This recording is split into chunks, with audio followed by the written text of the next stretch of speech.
I always feel music is greater than the artist. How much ever you try to push yourself, if you're not as good as your music, people are going to know.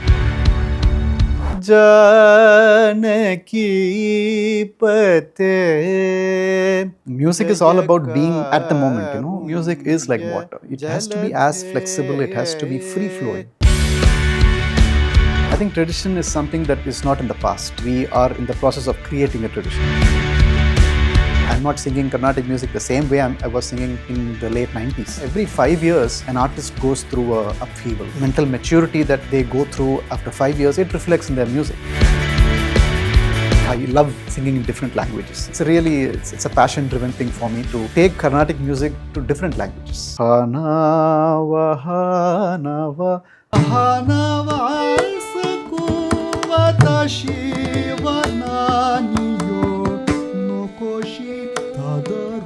Constant process of rediscovering, detaching yourself after the performance, waiting for the magic to happen again. So that process, I think, keeps you absolutely grounded and makes you realize your space in this world.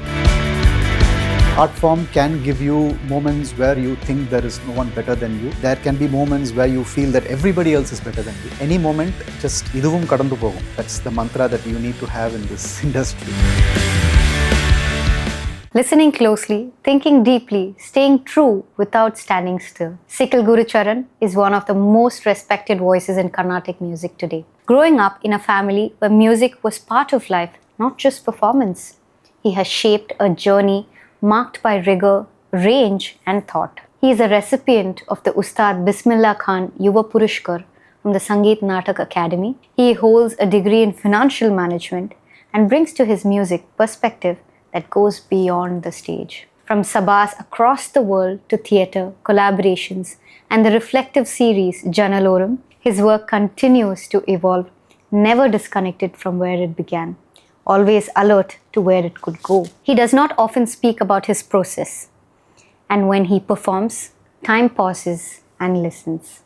Please welcome Sikkil Gurucharan. Thank you so much for being here. I think such a big pleasure for me to have someone so knowledgeable in their own field to sit across, and I'm so happy, so excited for this interview. I can't tell you enough. Thank you, Gayathri. My pleasure. Thanks. I want to ask you, how is it that you're so calm and poised, and is this always you? I mean... I have 3 cameras in front of me.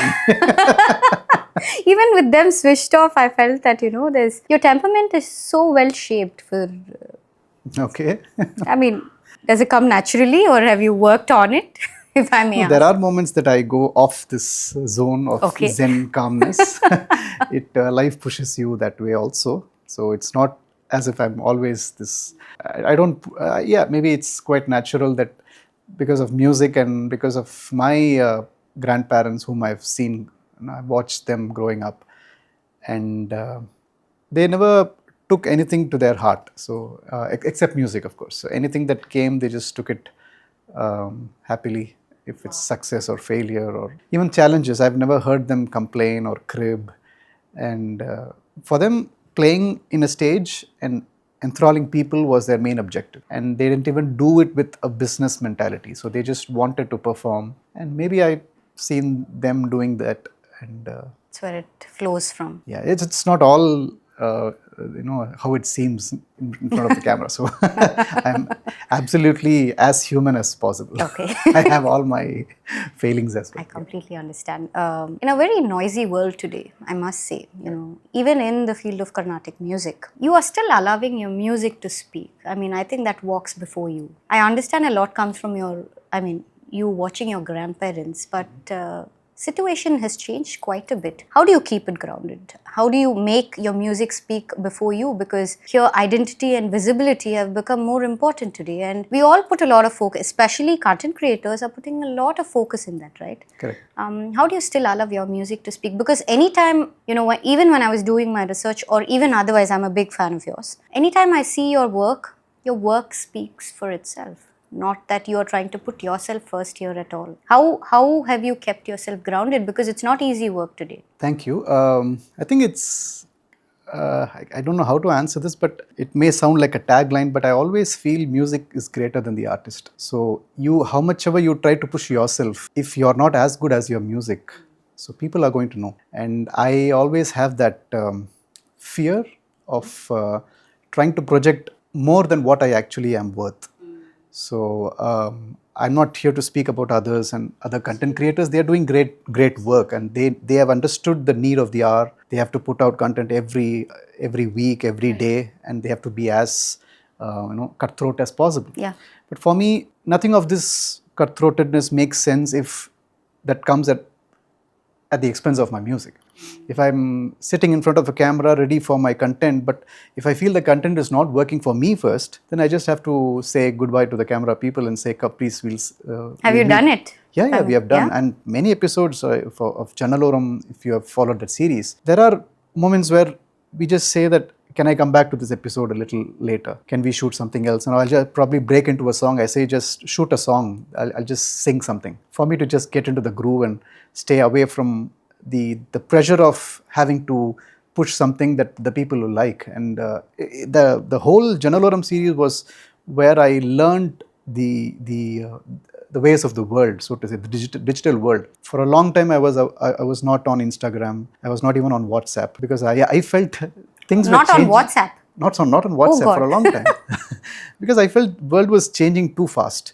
It's probably like the character in Big Bang Theory, Sheldon Cooper, when he felt that everything is changing around me. I don't like this, because the first platform, the social platform that I willingly walked into was Orkut. Orkut, okay. Yeah, I didn't even know how to get around and navigate, but my friends had to tell me, this is not how you post your stuff. You're posting on others' wall. I think there was a wall or something yes. like that. So that was how interested I was to get into Orkut. But then even before I could grapple with Orkut, it went away. And the next big thing, I think, Google, Facebook. Even before Facebook, there was something else by Google. I forget the name. And then Facebook, and then Twitter, Instagram, everything started coming up. And I was away from any of these platforms. The main reason I got into Instagram was because of Rajiv Menon sir's Mind Screen Institute, because we did the movie together during the COVID times, Puttam Pudukali.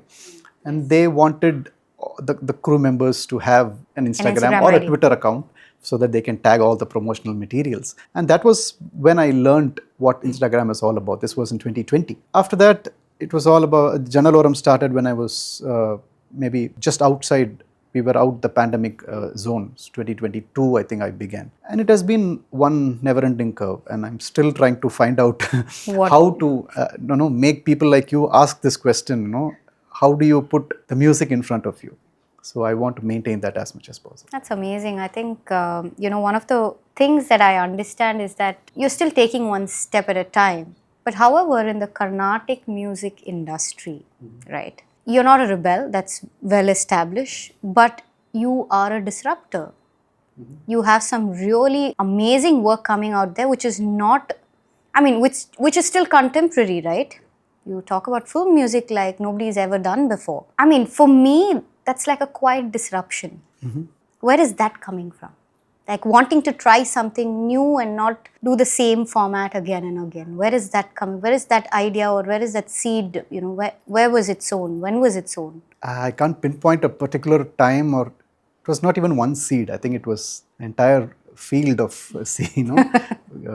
grains that were sown. Because you consider one of the most prolific composers in Carnatic music, Muthuswami Dikshitar, whose 250th anniversary we are celebrating now. I think he was a person probably who nobody asked this question to him, but he was completely restless. He wanted to try out different ragas, different genres of music, different temples. He wanted to visit so many temples and compose songs on the deities, on the temple architecture, and on the rituals in the temple. And then he wanted to bring in ragas that were outside the Carnatic mold, outside the South Indian music system. He brought in Western classical music in his songs. You can just go on. And Sanskrit, the level of Sanskrit that he exposed us to. And right from that moment, if you see musicians, there have been so many trailblazers, there have been path-breaking musicians who thought out of the box. And I think a restless mind really helps if you're in the music industry. Have you always been like this, restless mind? Yeah, I'm restless. Okay. So I think even if it is the same raga that I'm singing, you do get a little bored inside. and the disruption starts inside you. So I agree that this is a people's art form, and what you need, what you do, what you think of a disruption may or may not be acknowledged by the public. If it crosses a certain degree of deviation, there will be a pushback. So I have probably I'm still trying to balance that so that I don't disrupt too much of balance. But there's a quite movement. I like the way you said quite disrupt. Very quiet disruption that's happening, because see, on one side we view tradition as a boundary, on the other side we look at tradition as a base, right? Where does it, I mean, how does it work for you, the tradition part of it? I think tradition is something that is not in the past. I think we are in the process of creating a tradition. So we have that responsibility of not only nurturing a tradition but also creating a tradition, because if we fail to understand that this is something that is passing through us, and we are not here to make it even more strict than it already is. So tradition needs to have that flexibility to grow, which is always the case. I'm not singing Carnatic music the same way I was singing in the late 90s. And every 10 years, this is something my grandmother's always felt. Every 5 years, an artist goes through a upheaval. So it can be emotional, it can be musical, and most of the time it's complementary. So an emotional upheaval, a mental maturity that they go through after 5 years, it reflects in their music. And again, the disruption begins. So you try to find out, maybe I'm getting too comfortable with this presentation style, I have to change myself a little, and you experiment with it, with that change, and then people, they give you their opinions, and then you work that opinion into your style, and you're happy with the next 5 years, and then again the change begins. It's very interesting that the 5-year period. 5 years is what they said, but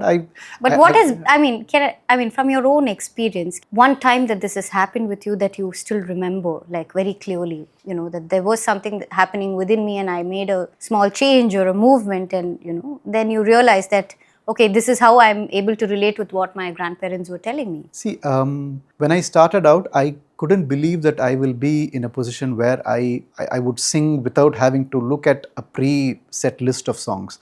I needed song A to be followed by B, and I needed that list in front of me, and my grandmothers would make that list.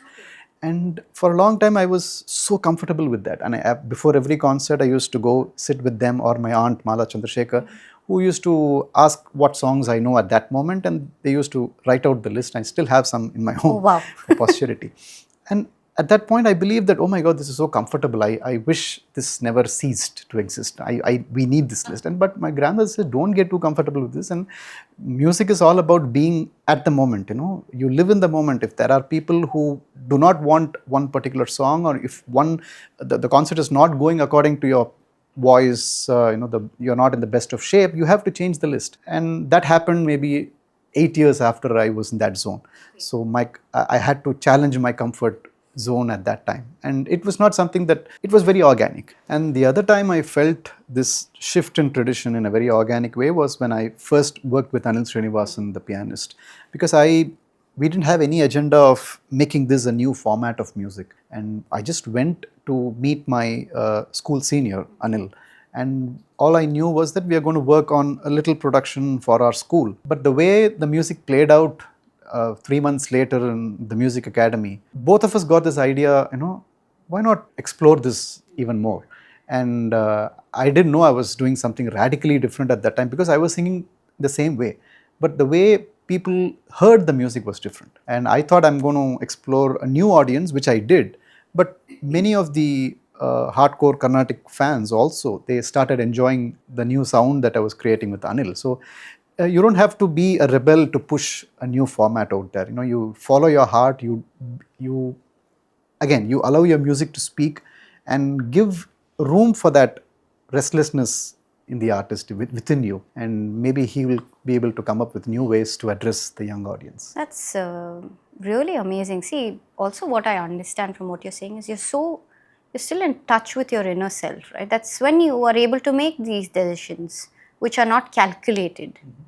And you allow it to flow. So Gurucharan, if you can sing a few lines for us of a very traditional piece that touches your soul even today, that'll be wonderful. I don't know if it's a traditional piece, because I always feel tradition is something that is very contemporary. This is a piece that I revisit many times, and this morning I was teaching it to one of my students, and I realized that the more I teach certain songs, many times I repeat more, and I see the beauty of the song from different dimensions, from different vantage points. So this is a very nice song by Papanasam Sivan in Karahara Priya. Janaki Pate Jaya Karumya Jaladhe Shri Janaki Pate Jaya Karumya Jaladhe Jaya Kausalyananda Vardhana Jagatabhi Rama Pattabhi Rama Janaki Pate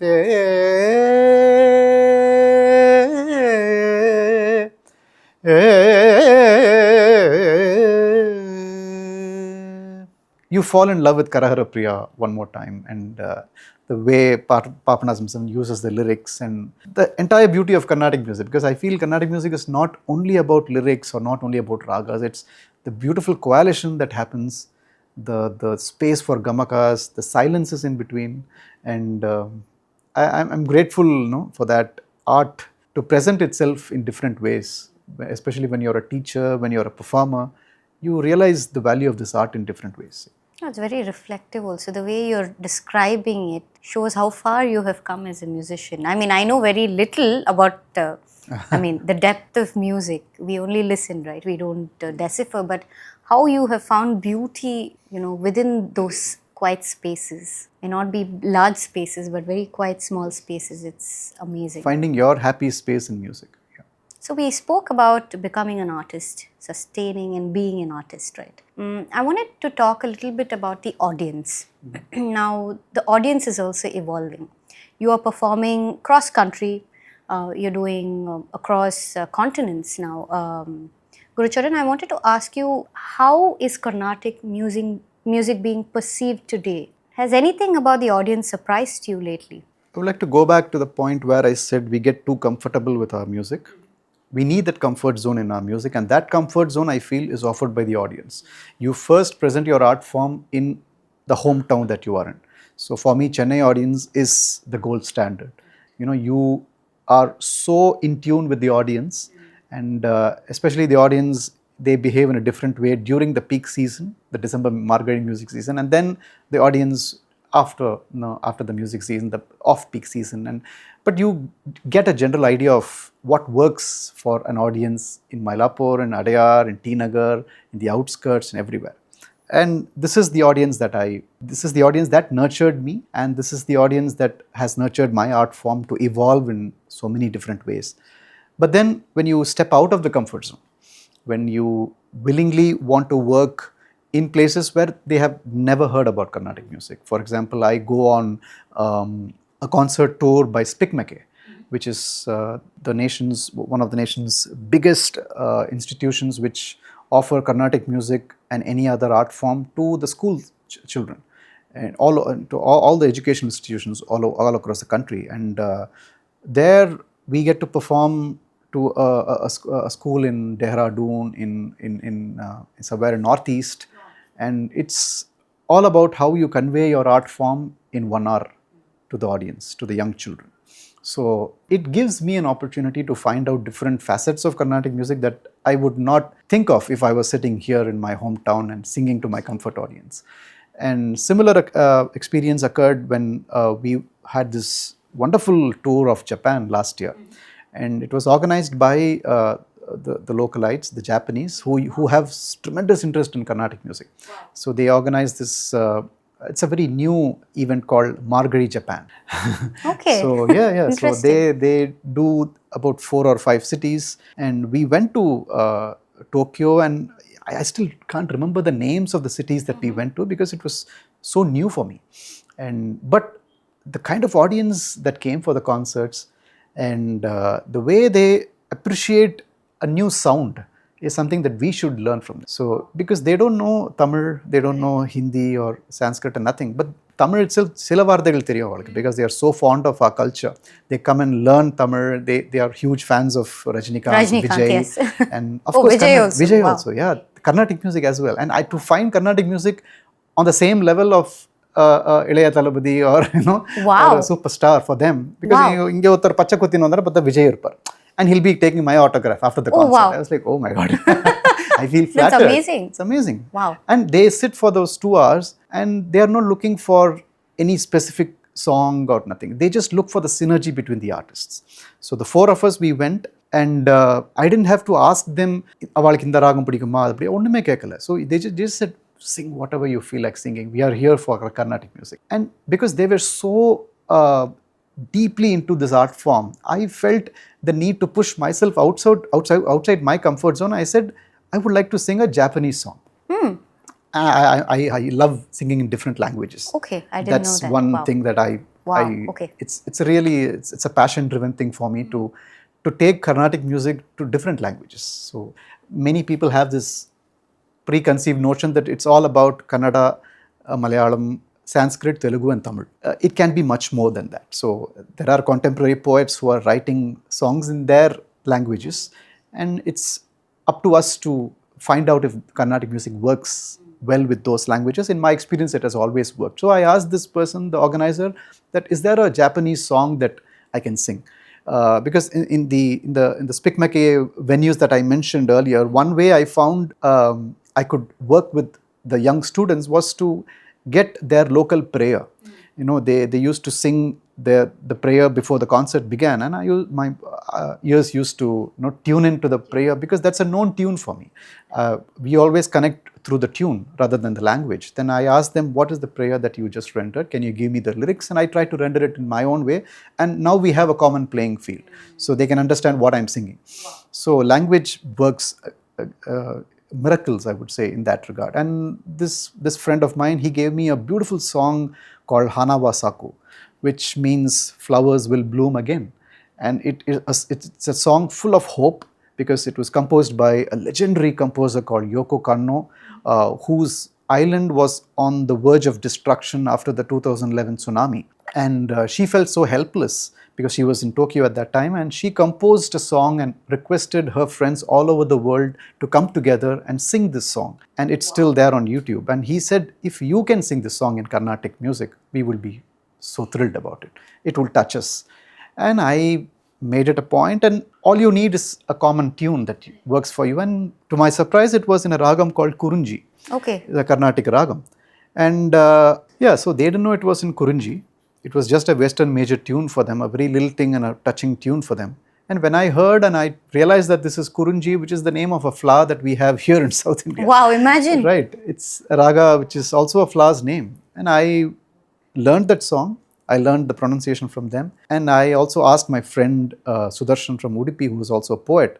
And I said, can you give me an equivalent Tamil version of this song, so that I can sing this wherever I go and explain this cultural exchange that we had in Japan. So it's all about hope. So she literally meant that flowers will bloom again in the village that has been ransacked by this tsunami. So just hold on to hope. And I thought that was a beautiful message, and hope travels through ethnicities, through communities. So 2 lines from that, if you may. Yeah, so the song is the original one, which is Hanawa Hanawa Hanawa Saku Itsuka Narirarira Na Na Na Na Na. So the Tamil equivalent was Malarum Malarum Malargal Malarum, something like this. It will be on YouTube very soon.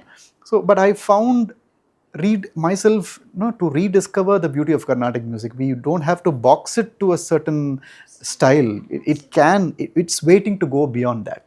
So it is our objective. It has to be our life mission to make sure the tradition travels through us and that doesn't stop. Absolutely. As you speak, Gurucharan, I'm just thinking, I heard this very interesting TED talk. Very interesting person. He talks about how one should live their life.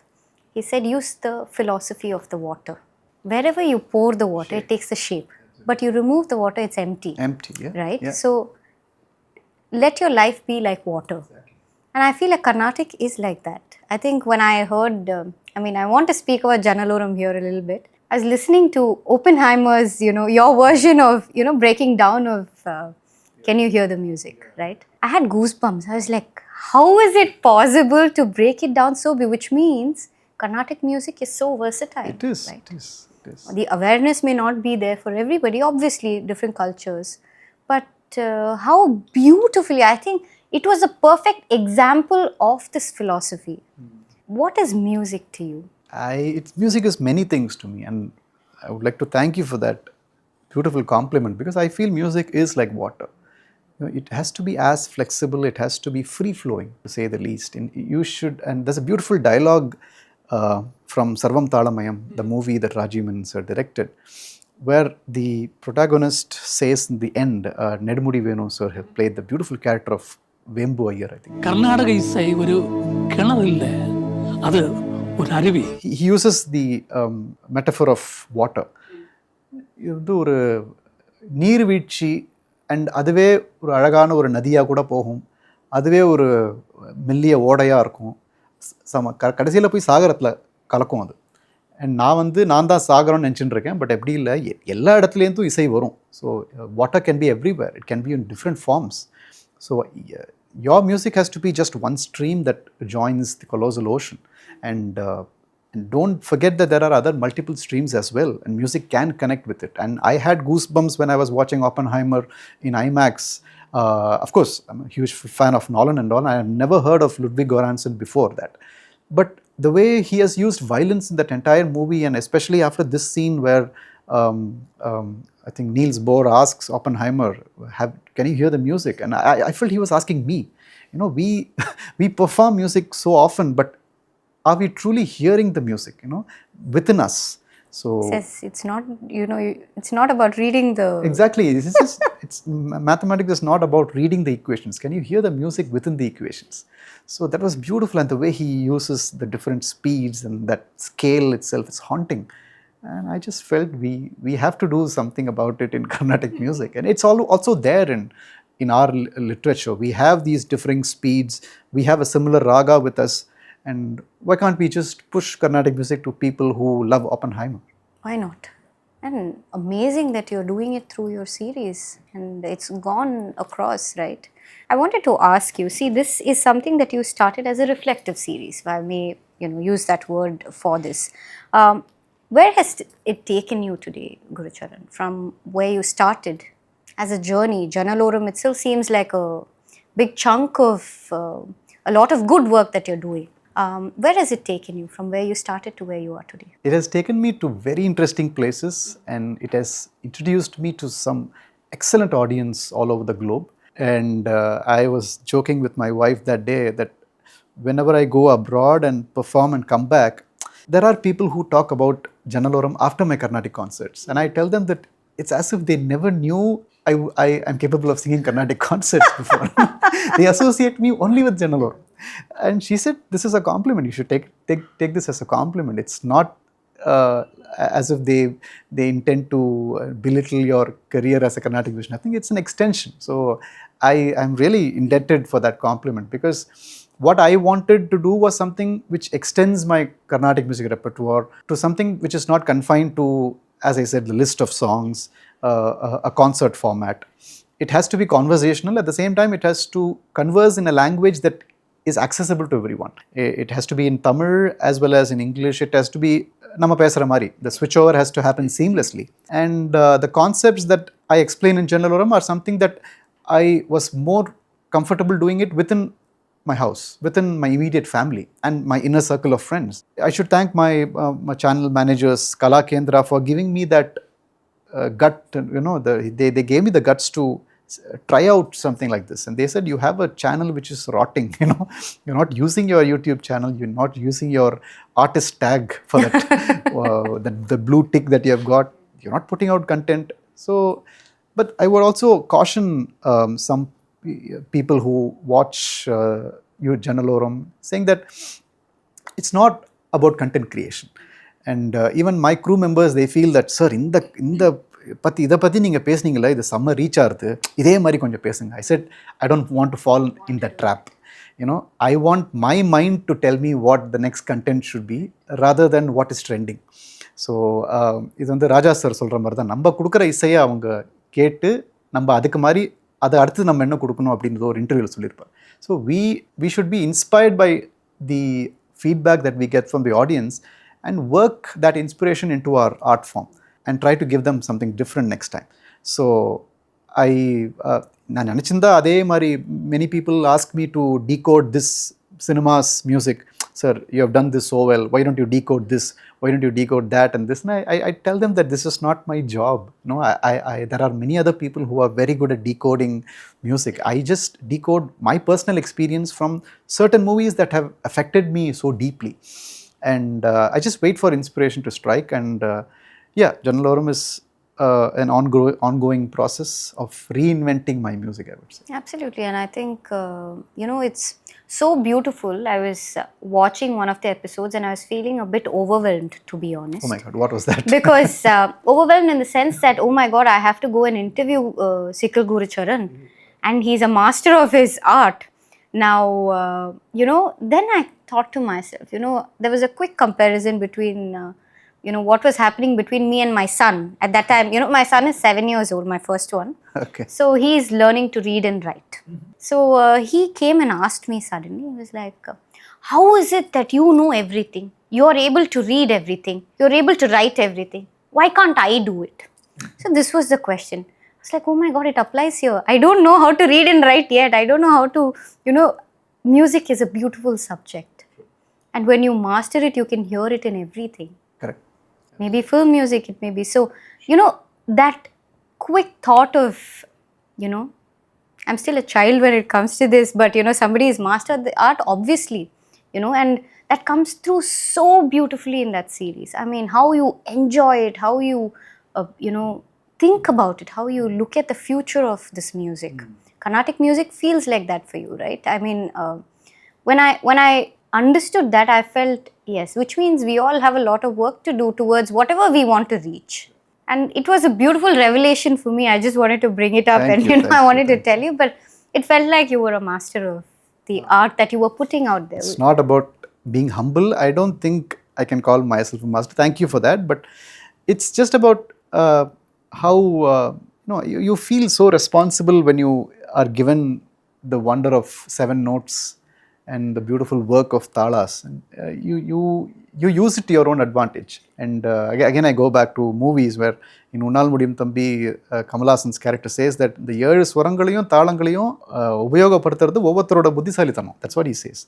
So you have to give room for that creativity to flow in your mind. And my creativity flows through concerts and parallelly through Janalorum, and it converges many times. What does Gurucharan's day look like? Mornings are a battleground at home, as you may relate to. 2 children, we have to get them to school, and I just realized that my daughter has to go to school half an hour earlier, and my son has to go half an hour later. So we have 2 trips to make, and then both are great in their own way and challenging in their own way as well. So that's how the mornings are. And then I get some time to concentrate on my online lessons. I teach some students online, and then the day begins, and I love to have a quiet lunch even if there is a concert. So and then probably during a concert, if there is a concert in the evening, it's more of a mental planning that goes through in my mind all day long.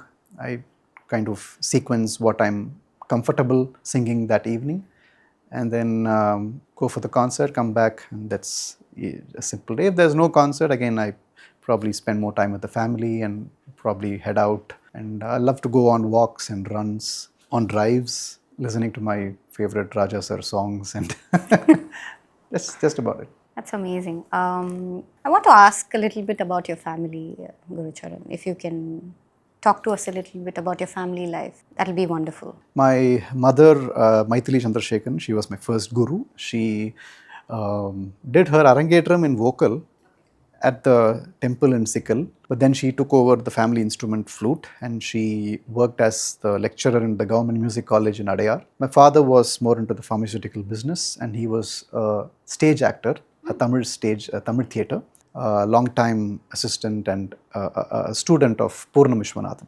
So he was always into movies and I would credit that for my preference of Tamil movies, acting and everything. So art has always been in my family in different ways. And then my sister is also into music and she's now the vice principal of a school in Chennai and she teaches math. My wife Janani is a writer, she's a journalist, and my kids Hridya and Adyant, they go to Vidya Mandir. Okay, it's wonderful. I think feels very touchwood, feels very complete and beautiful. Thank you. Now that I know about your family, I know that you were always surrounded by art. Did you ever at any point in your life think that there was another career option, or you knew that this was your call? I want to go with this. I'm still figuring out how to go about this, but I wanted to work at some point. I wanted to go and just because my friends were working, they were all getting a salary, a fixed salary every month. While I was here, I didn't know what I was going to earn. We are getting there. True. So I thought maybe that would be an easier way out. And I remember having this conversation with my sister. Well, I was well into my career as a performing musician, but then I thought, how many days am I going to wait for the next concert, wait for the next payment? Yeah. And I told my sister, I'm probably going to go for a corporate job, maybe an IT job, whatever. What a loss that would have been. No, just having a very casual conversation. And she said, what makes you think that corporate job is going to be less stressful than this? And what makes you think you are always assured of a salary in a corporate job? People get fired all the time. And you have to be good at whatever you're doing. So she actually opened my eyes that day and I said, okay, I'm thinking of an alternative career option when I have a career option which is going well for me. Just because I'm attaching too much importance to planning my next income, I'm losing out on what could be. So I think every profession comes with its own baggages and you have to wait, you have to persevere. So I think I'm doing that right now. Wonderful. See, why I asked this question primarily because I saw that you've done your financial management. It's not an easy course to complete wherever you are, right? So financial management for an artist today.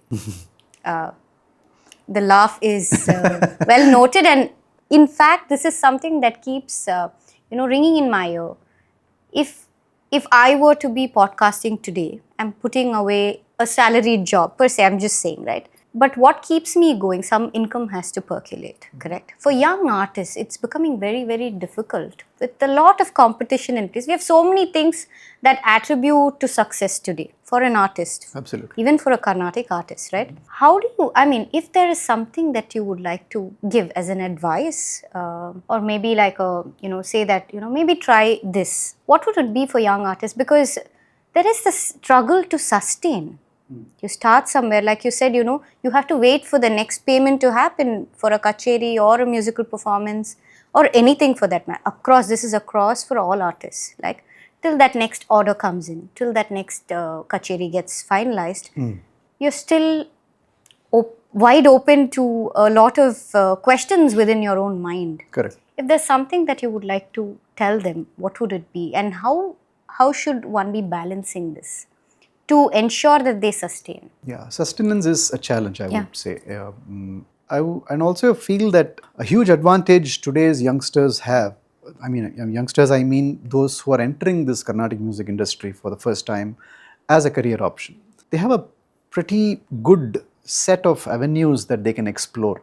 It can be avenues of attaining fame, attaining money and recognition, and all together. So when I started out, and I'm sure my peers would also agree, that it was mainly live concerts in sabhas, in temples, in marriages, and there would be a sudden chance where you go and get to perform in a studio for an album, and that you used to generate some revenue, and these were all the options that we had at that time. And of course, All India Radio, they used to grade artists, and we used to get a fixed, it was like a fixed salary you used to get once every 3 months if you give a performance for All India Radio and Doordarshan. So this was all that we had, and we were very content with it. But now, if I were a musician coming up right now in 2025, I probably have to start worrying about how am I going to publish my music online. And yes, if there are concerts, people listen to me, maybe 500 or 200 people listen to me, but how will I make myself well known to the audience everywhere else? So because today you need to push your name as much as possible in the world, and that is a challenge that I feel they will need a lot of hand holding. And because no matter what, your contemporary is never going to give you that advice of how to sustain digitally in today's world. So you have to find that beautiful balance between your art and the best way you can express your art. For us, the way of expression was singing in live concerts whenever it came. And the rest of the time we were learning music from our gurus. We were going to the performances by the legendary singers of those times, the legendary performers of those times. And thankfully for me, there were musicians within the family who used to give these unsolicited advice all the time of not only how to be a good musician, but also how to be a good human being. And if you are not a good human being first, you can never be a musician. That's what my parties always used to say. You have to always work with humility and never put yourself at a greater place than your music. And I didn't decide to become a full-time musician. It was my father who said, why don't you just give it a shot? And about the same time this happened, when I was trying to go into a BPO at that time, because all my friends were going and earning 15,000, 20,000 per month. And they were very happy, after doing financial management. I wanted to make something out of that degree, of that postgraduate degree also. And my father said, clearly the interviews ask you to work night shift, and that's not going to affect, and that's not going to do well for your musical career. So maybe the next 2 years, just try giving it your all. Don't two-time music. And maybe after 2 years, if you find yourself again in the same position, you can always go and search for a job somewhere. And the 2 years became 20 odd years now. Wow. So the only advice is just persevere. So don't expect for instant gratification. We today in this age and time, we look for that one comment, that will give you that high. Yeah. And it never stops at that one comment. If there is one comment which says something negative about your music, about your content, you try to balance it by getting at least 20 comments which buries it below. So don't look for that instant gratification. You feel fully confident about the content that you're putting out there, and the content has to express what you truly are. It should not be something that is fully glossed up, fully made up. And some of my students also asked, sir, how do I put Instagram reels out there? For 1 minute, how can I present myself confidently? I said, I'm the wrong person to ask these questions, because I have never tried shooting anything for 1 minute. So what I do is, the whole episode, as you may agree, it goes for about 45-50 minutes. And then we have to edit it for 25-30 minutes. And from that, I try to pick a minute saying that probably this will work. So never look for that instant gratification, I would say. No, I think it's a phenomenal answer, because it's so relevant to today's times, right? You are trying to appease somebody on the other end while you dilute your own work, which I think has to be reverse. You be so strong, going out with what you do best, and then, do it consistently. I mean, be consistent at doing it and keep going at it for as long as you can to see where it takes you. I think music itself is, like that, right? Absolutely. Ever flowing. Absolutely. And my பாட்டி தமிழில் ஒன்று சொல்லுவா, சில கச்சேரி அருள் கச்சேரியாக இருக்கும், சில கச்சேரி பொருள் கச்சேரியாக இருக்கும் அப்படின்பா. அது ஒரு பயங்கர take. Very interesting. Very interesting. Arul கச்சேரினா the concerts that you cannot expect any payment from. So you go there just to get the grace. It can be a temple concert, the grace of God, or in many temple concerts I have found one random stranger coming and offering me a chance to perform somewhere else. they would get my number, and that has led to a concert maybe in UK or in US somewhere. We maintain a contact. So our industry works through word of mouth, works through human relations, works through contacts, and so be on the lookout for that opportunity. It can the opportunity can knock at any door, so you have to wait for that. So Gurucharan, I wanted to ask you, you have been one of the, I would say, pioneers in collaboration out of stage, in the sense that you've collaborated with multiple artists. What have your lessons been in, ego, about listening and about control? Because every musician comes with a different, something to offer, right? This is something I wanted to specifically ask you, because a creator has, that sense of pride in what he does, right? And when multiple creators come together, it has to be very symbiotic.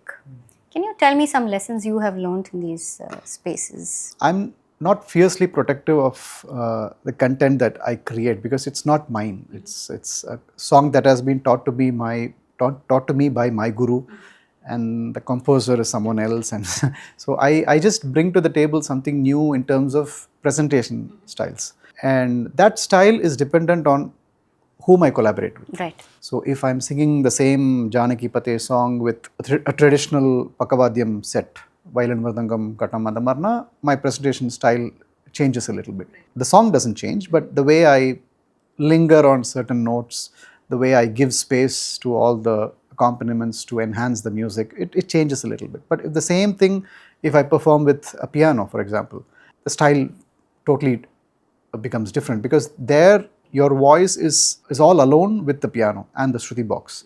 So I would actually say that I'm grateful to that form of music that Anil created, because it showed me the true power of my voice, lack of power, if so to say, because you need to completely be in sync with the Shruti, because there is no percussion. At least the first few albums that we did, if you go back and hear those songs, you will find that it's just the piano, the tambura and the voice, and a little bit of ganjira anganga varum. So every collaboration, I think the way you, at least the way I look at a collaboration, is how it enhances my understanding of music in general, not about how I can create a name for myself in this collaboration, how I can take care of my space, and then the ego. For every, as you rightly said, every content creator has their fierce notion about what they have created should not get dissipated in any way.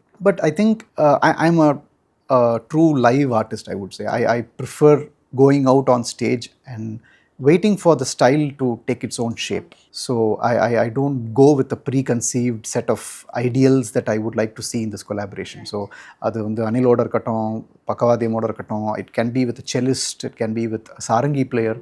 So in a live concert, when I work with them, it's all about finding that space, that beautiful democratic space, because I truly believe this is a democratic art form, especially the live concerts. So you don't know when the other person is going to chip in with their ideas. And I always look for those ideas to inspire something creative in that span of 8 to 9 minutes. And yes, so you just wait for that moment of inspiration to strike, and it's not about ego. And so, yeah, there are collaborations where I felt that I didn't get to sing what I could sing. So your ego gets a little banged at that point of time. It does happen. I've felt that, and you just steer clear of those collaborations. When it comes again, you just say politely that this is not working for me, and I'm not finding my purpose in this collaboration. But you don't hold regrets? No, not at all. That's very important, because you're not lingering in that feeling of yeah, it's always about the next concert. And party ஒரு கச்சேரி நல்லபடியா ஆச்சுனாக்க சரி அடுத்து என்ன ஒரு கேள்வி கேட்பா. So okay, இது முடிஞ்சு போயிடுது, next. So you focus on how you are your biggest competition every time. And I already mentioned in an interview that every time somebody reads my biodata out there, all that the cringy irukku enak apdi sila samayam, because it's all about fear building up.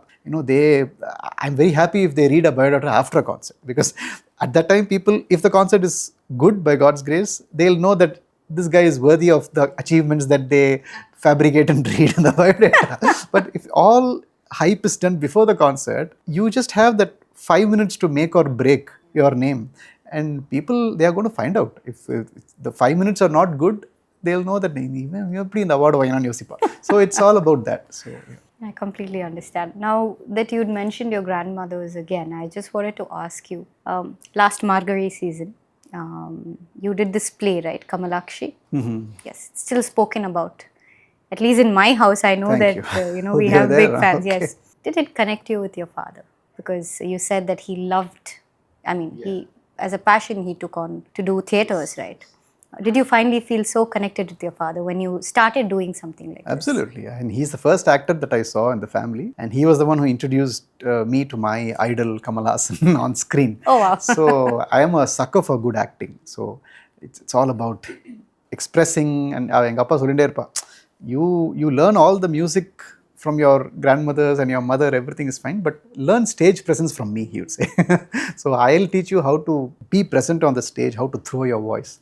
And yeah, he never taught that consciously to me. But yeah, when Kamalakshi came my way, it was a live music as well as drama. So there were dialogues that I had to memorize. And I would really thank P.C. Ramakrishna sir, who was the director. He's also a musician, by the way. And he has been to my concerts. He has heard so many stalwarts sing. And the way he approaches a subject like this is very unique. And I learned so many important methods of delivering a dialogue, even delivering a speech, so to speak. So, thanks to him. That's amazing because, it brings something out, from within you, right?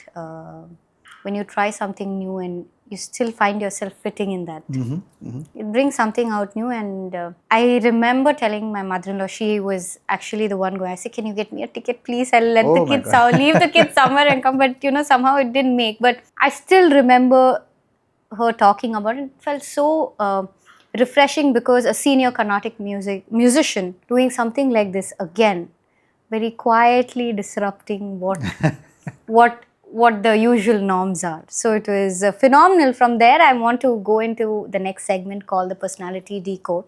Okay. So I'm going to give you some scenarios, Gurucharan, and I'll give you some options to choose from.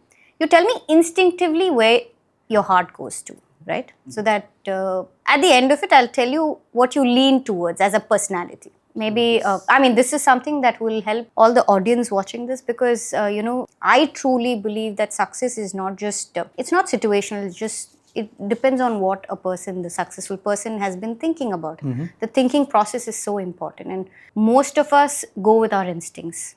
Yeah, so we'll decode that now. So the first question for you is, you receive an invite to perform in a space you have never sung before. What is your first instinct? A, understand the acoustics, audience and setting. B, imagine the emotional feel of the space. C, say yes, it sounds exciting. D, wait and notice how your body responds before deciding. Say yes, it sounds exciting. How do you know a performance went well? You delivered what you had practiced with precision. You felt emotionally connected with the audience. You created something new in the moment. You left feeling light without needing validation. What was the second option again? It was, you felt emotionally connected with the audience. Yeah, I would go with that. When preparing a rarely performed kriti, what guides you the most? The grammar and structure of the composition, the emotional arc and story within the piece, what new doors this could open in performance, or whether the piece resonates with your current inner space. The new doors. A fellow musician interprets a raga very differently from you. What do you feel first? Curious about their technical framework, moved even if it is unfamiliar, energized to try a new approach yourself, or a quiet respect, you both are part of the same musical stream? A quiet respect. What does long-term success in music look like to you? Earning respect through consistency and skill, creating emotional moments people carry with them, evolving constantly through collaboration and exploration, reaching a sense of inner peace regardless of outer rewards. I would go with option C, but option D was almost as good as C, so I would go with both. We'll mix both. Yeah. After a performance that moves you deeply, what do you usually do? reflect on what made it impactful, call or connect with someone close, capture a phrase or idea before it fades, or sit in silence and let the feeling settle. My option is out away from this. Get disconnected with music as much as possible. Really? Sit in silence. Sit in silence. Or is listen the to closest. something which is totally unrelated to the concert. Interesting. Okay, let's see what we have here for you. You are an experimenter and you're also a very quiet thinker. This is what I have been able to decipher from the decode. Over, yes, analysis 6 questions. over. Yes. I am a what? Sorry. You are an experimenter. You like experimenting. Yes. And you are a very quiet thinker. Bingo. Okay, super. Thinker illa quite. Yeah. But you quite seem, the quiet. I mean, yeah.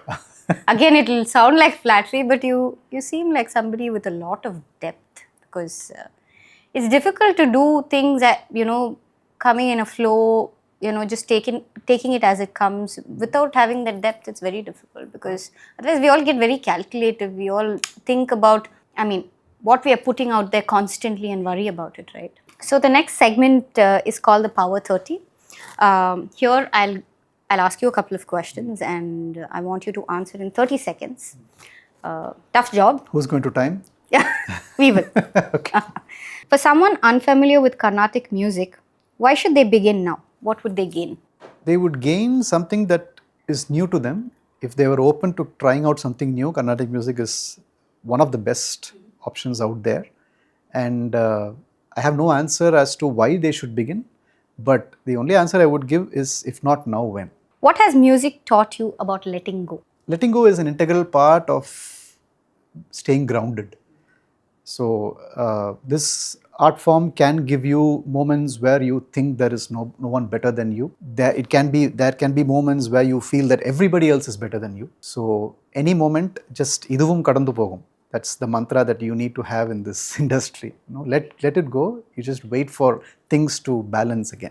Of all your collaborations, is there one that helped you see your own music differently? I would say yes. It's probably a landmark shift was when I ventured into Anil Srinivasan's piano territory, because through that collaboration I got in touch with several other musicians, several new audience members, and it shaped my own understanding of Carnatic music, and I would say it's continuing even today.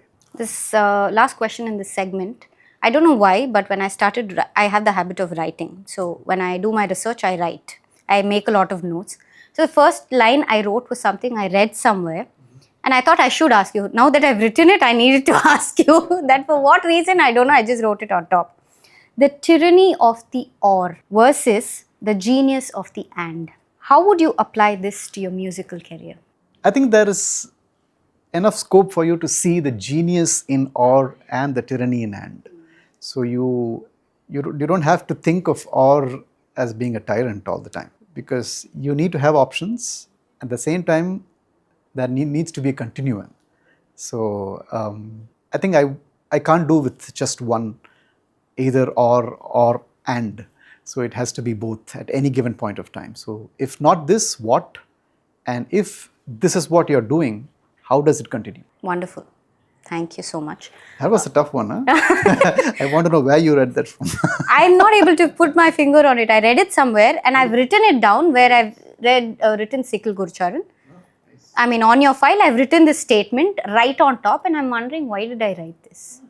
Very nice. I just read it somewhere and I think I made a note of it. Then I was like, there's a reason I have to ask this question. I'll ask it myself. But very interesting answer there. Thank you. Yeah. The last segment, this is something that, for me, music, right?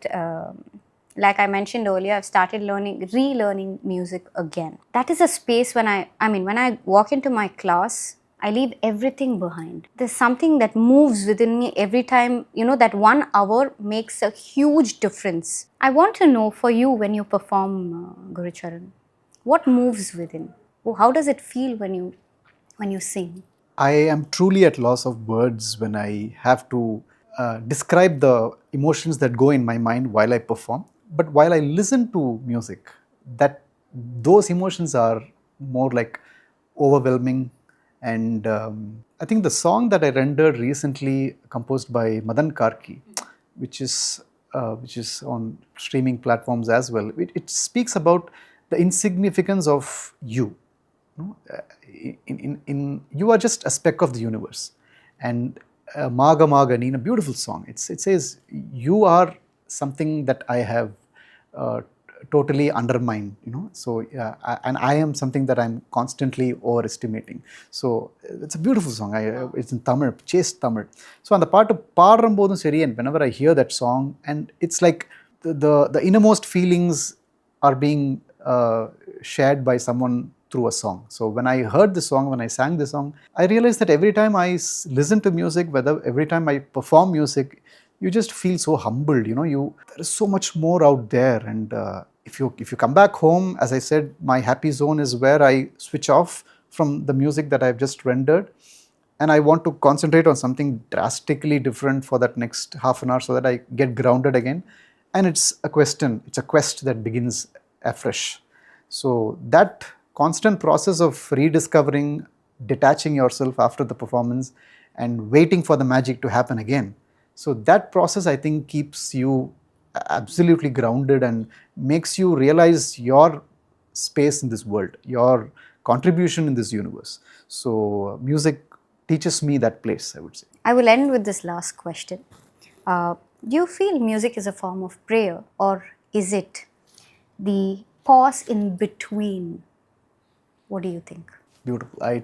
It is a prayer, and it is a very subjective prayer. It is a very personal prayer. So music has always taught me to go inwards than outwards. The noise, if at all there is, it's within you. So the digital noise around you, if you let it permeate within your subconscious, then it becomes your internal noise. So every musician, I think we need to sit, or even wherever you are, you don't even have to sit. I have found a very calm state of mind when I travel in different forms of transport, even in a crowded bus. If you feel that the noise within is subduing, it's a real cathartic moment, I would feel. So music for me is that finding that silences in between. That's very important. Wonderful. Thank you so much. Thank you, Gayathri. It's been, what a wonderful session. Thank you for your time. Thank you for being here. Thank you.